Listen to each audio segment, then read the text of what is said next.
గిరి ప్రదక్షిణ కేవలం శారీరక యాత్ర కాదు, అదొక గొప్ప ఆధ్యాత్మిక ప్రయాణం. ఆ పరమేశ్వరుడు మనం ఎన్ని కిలోమీటర్లు నడిచామో, ఎంత కష్టపడ్డామో చూడడు. ఆయన చూసేది మన భక్తిని, మన సంకల్పాన్ని, మన శరణాగతిని మాత్రమే.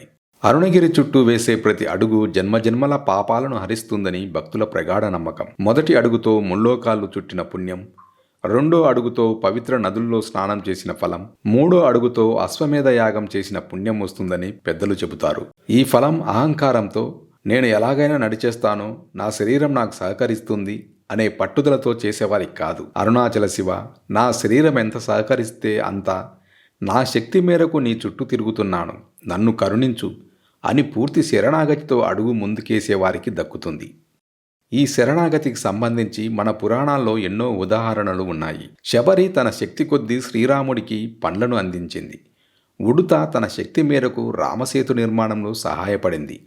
భగవంతుడు వారి భక్తిని, తపనను చూశాడే కానీ వాళ్ళిచ్చిన కానుక సైజును చూడలేదు. అలాగే గిరి ప్రదక్షిణలో కూడా మన సంకల్పం బలంగా ఉండి మనసు శివుడిపై లగ్నమైతే శారీరక పరిమితులు ఆ పుణ్యఫలాన్ని ఏమాత్రం తగ్గించలేవు.